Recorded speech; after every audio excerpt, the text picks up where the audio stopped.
আজ 25শে বৈশাখ, কবিগুরু রবীন্দ্রনাথ ঠাকুরের জন্মদিন।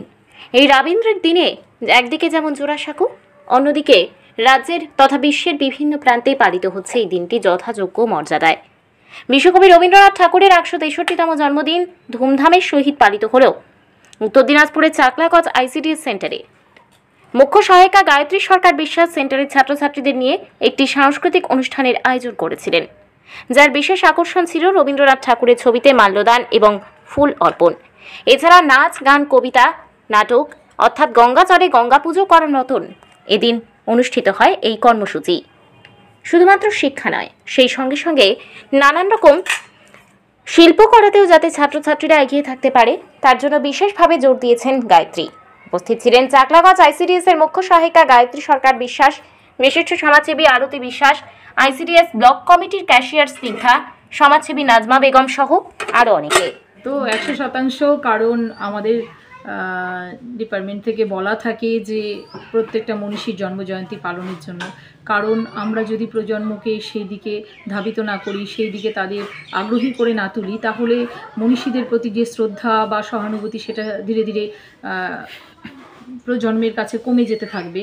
তো এটা একদম উৎসাহমূলক একটা প্রচেষ্টা, অভিনব বলা যায় না, এটা উৎসাহমূলক একটা প্রচেষ্টা। আমরা সকলেই সাধুবাদ জানাচ্ছি। গান ছিল, আবৃত্তি ছিল, নৃত্য ছিল, জীবনী ছিল, মানে বারবার এ ধরনের প্রোগ্রাম করতে দেখা যাচ্ছে আপনার, বিশেষ করে আইসিডিএস সেন্টারে। মানে কি বার্তা দিতে চাইছেন আর কি?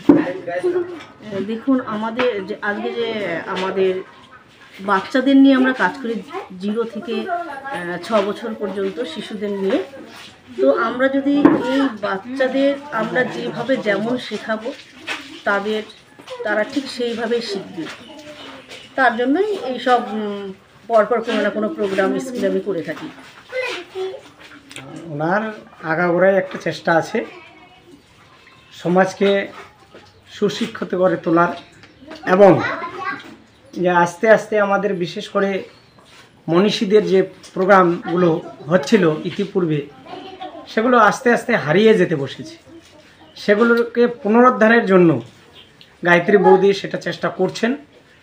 আজকে আমরা দেখলাম এই সেন্টারে ছোট ছোট কোচি মেয়েগুলো আমাদের গ্রামেরই, তারা আবৃত্তি করলো, তারা নৃত্য করলো, দেখে খুব ভালো লাগলো যে এরা যত বড় হবে আস্তে আস্তে সমাজটা আরও পরিবর্তন হবে। এর আগে ক্লাব, বিশেষ করে সংস্থাগুলো আর স্কুলের শিক্ষকগুলো যেগুলো ছিল, আমাদের লোকাল শিক্ষক যারা ছিল, লোকাল শিক্ষকগুলো আমাদের কিন্তু অনেকেই সাংস্কৃতিক অনুষ্ঠান প্রেমী।